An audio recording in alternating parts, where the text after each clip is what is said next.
Korupsyon at korupsyon, lahat ng ito puro korupsyon eh. Kaya nga ho mga kapatid, ito pong ating numero uno ngayon na problema. At yung pong tatlong institusyon na ating dapat sandalan, wala nang checks and balance. Opo, ano na nangyari ngayon? Ano na nangyayari ngayon? Doon sa sinasabing disenyo po ng ating sistema, checks and balance. Checks and balances. Opo. Di ba, pagbabantay sa isa't isa, ano na nangyari? Hindi po. Nagkaroon na ng collusion. Hindi ba? Nagsabuatan na. Sabi nga ng mga Gen Z, ang tawag dyan, collaboration sa pagnanakaw. Nag-collab na ho sila. Oo. Hindi ba? I mean, honestly, ito ho yun eh. Nagsabuatan na ho sila. So itong tao ngayon, ito ho nang kinasadlakan natin. Mawalang galang lang po. Klaro na ho naman yan eh. Hindi po ba? So ano ang ating dapat na gawin dito ngayon? So people power. Kapag ba sinabi mong people power, agad nang pababaksakin ng gobyerno, hindi. People power. So, sorry po, pero hintayin nyo yung sinasabi po ng ating mga informant sa mga impormasyon pong posibleng lumabas in the days to come about anyway. Parang sila po'y consistent, but consistently, ano pang English doon? Abhorrent. You know, sorry. It is abhorrent. Sorry, attorney. Diba? Consistently abhorrent sa kanila pong panuntunan na ito. Lumalabas nga po, tama ikaw, girl, na inconsistent eh. Opo. Di ho ba't ipinapangalandakan nitong si Attorney Brian Hosaka, yung kanila pong executive director at spokesperson po nitong ICI na ito, na kaya daw po ayaw nilang ito po'y i-live stream o maaaring mapanood ng publiko. O kaya kahit na ho ng observer, sabi ni Atty. Calleja, di ba? Kasi nga daw po, if I may quote him, opo, ito. Basahin mo yung kanyang pinakahuling quote na i-publish kahapon. Ano sabi niya? Mami-mislead ang publiko. Matatanggap nila agad ang mga sinasabi ng taong ito, kahit hindi tayo sigurado sa kanilang karakter o background. Kung nagsasabi ba sila ng totoo, baka nga nililigaw lang nila ang investigasyon ng ICI at baka maligaw rin ang publiko. Ayun. So, yan ang kanyang sinasabi ha. So, here comes itong kanilang inilabas kahapon na subject urgent request for issuance of an immigration lookout bulletin order. Hindi po ba? So, tanong natin, ano ngayon ang impresyon ninyo doon sa inisa-isa na mga pangalan na nasa lookout bulletin na ito? Naglabas kayo ng, at inyong itong di ba? Inalabas sa publiko ito. Right? Andito ho yung mga pangalan. Ang tanong nating mga kapatid ngayon, ikaw na nakikinig, ikaw na nakakapanood ng balita, ano ngayon ang impression mo doon sa mga pangalan pong inilabas nitong ICI na kanila pong sinasabi sa DOJ at Immigration na bantayan nyo yung mga taong yan? Kasi po ang sabi nila dito sa kanila pong sulat, Okay, the commission, sabi po dito, which is a matter under inquiry by the commission, puts the subjects, ang tawag nila dito, mga subjects, in a relevant position that operates to make him an inevitable personality during the fact-finding process. Alright. This timely issuance of the ILBO is of utmost necessity to enable the commission to proceed without delay and to hold those liable accountable to the Filipino people. Ano po ang ating impresyon dito sa mga nasa listahan na ito? Guilty na ba ho silang lahat?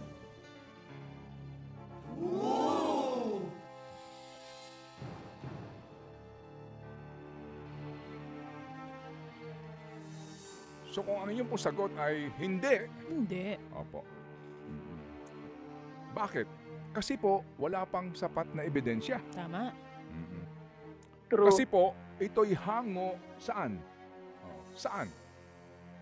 Sa statement, affidavit ng nino. Balikan natin kung saan ang gagaling itong mga pangalan na ito.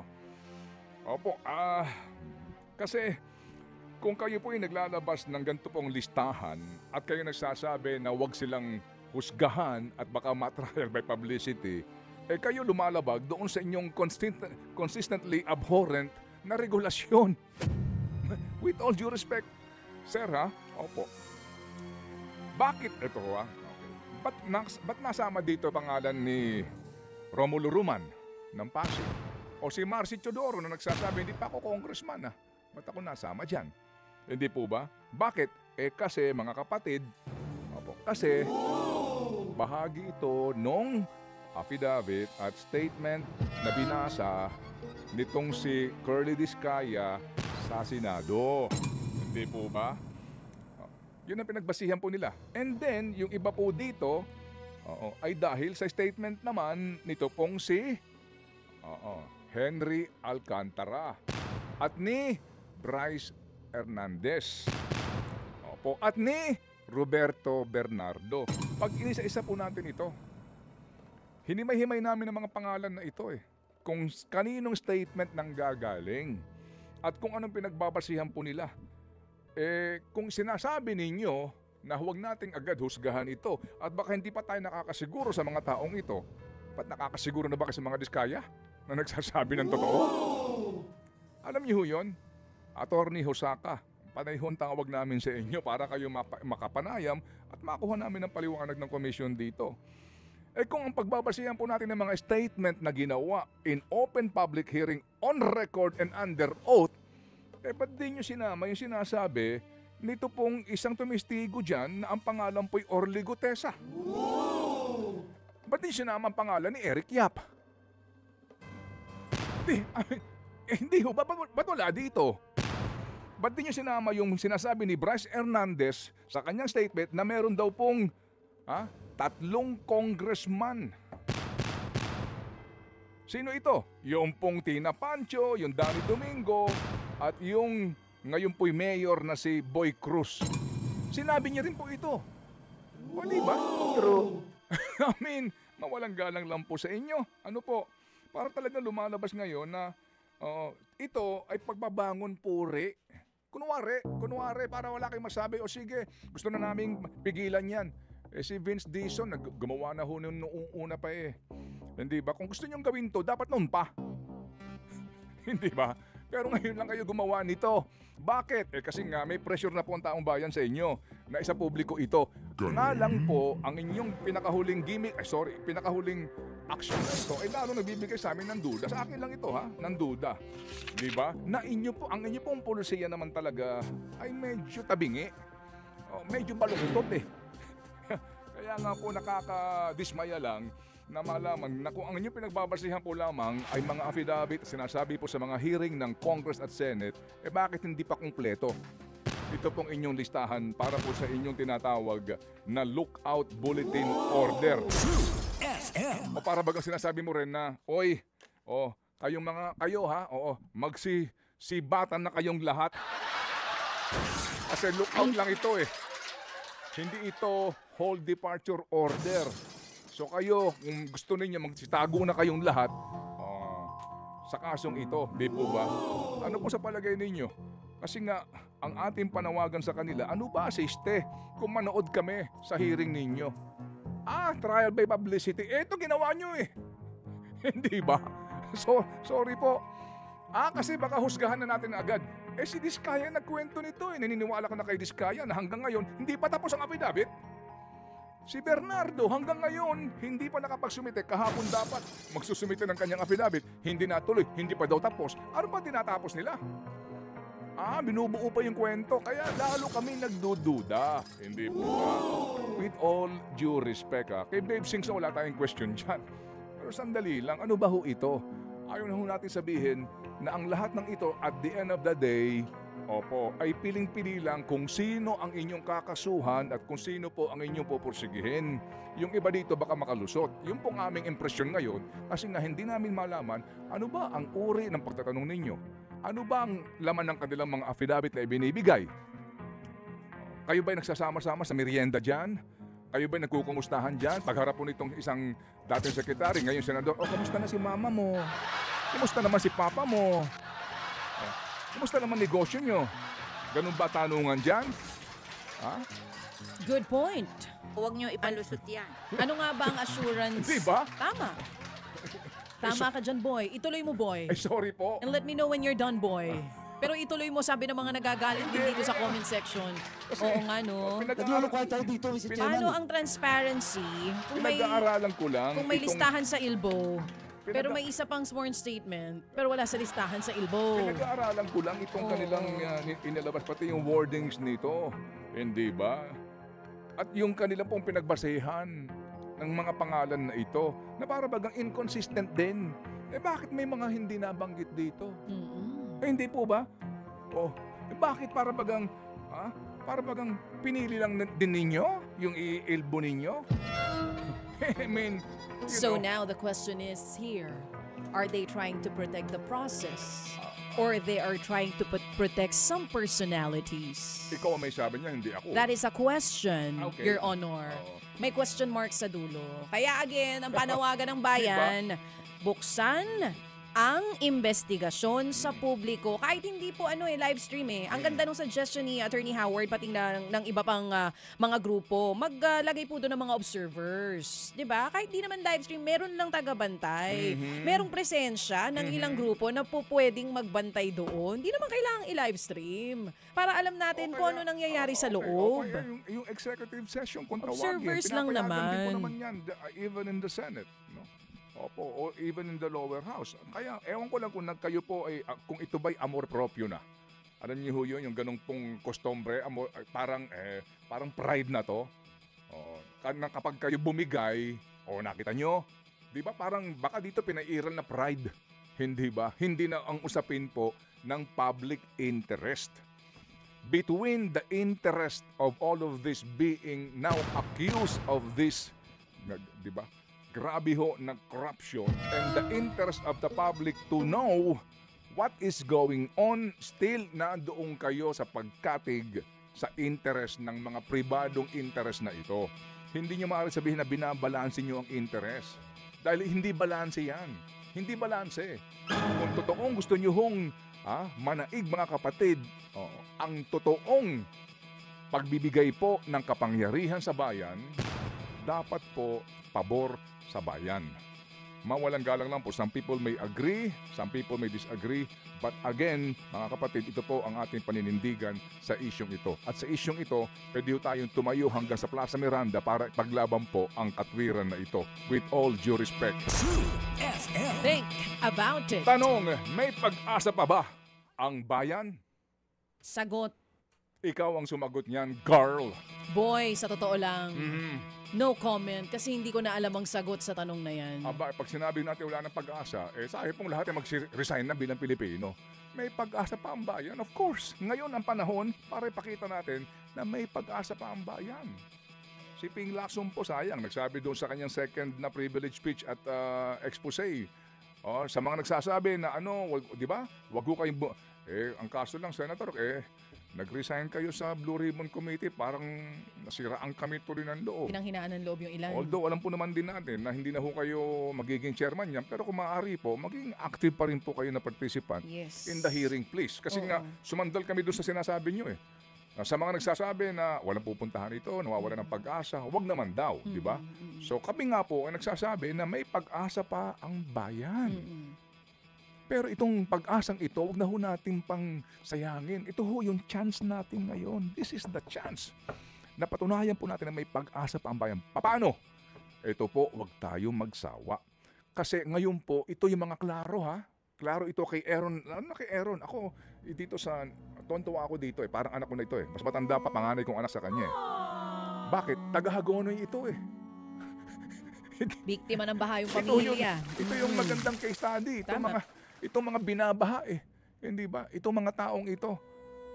Itong mga klaro ngayon Number 1, hindi kulang sa pera ang Pilipinas. Ano ang kulang?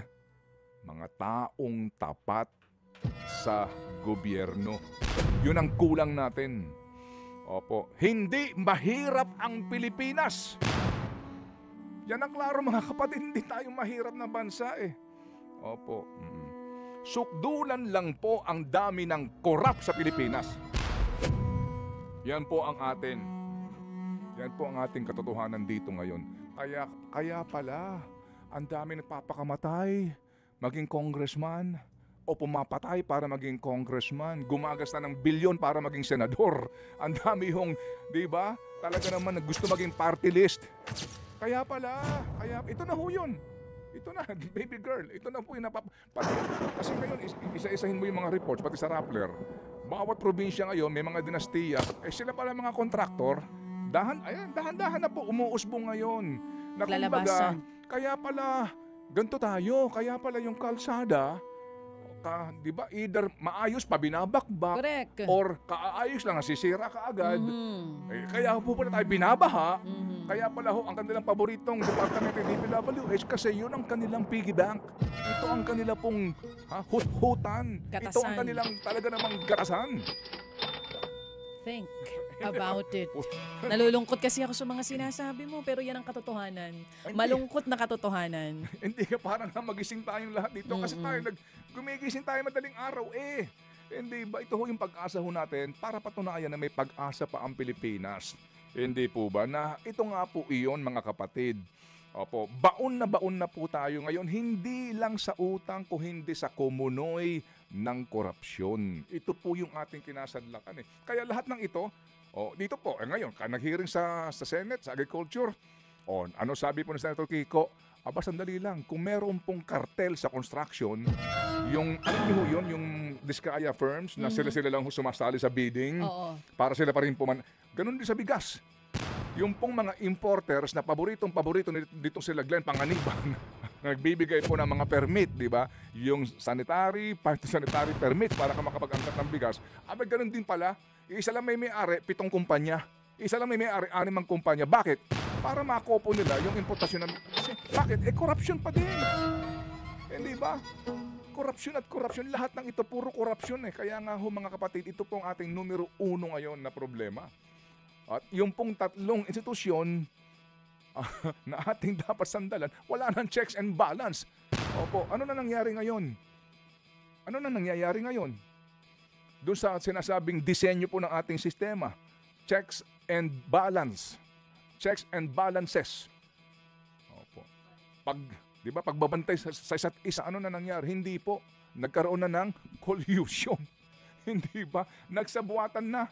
Sabi nga ng mga Gen Z, ang tawag dyan, collaboration sa pagnanakaw. Nag-collab na ho sila. Oo. Hindi ba?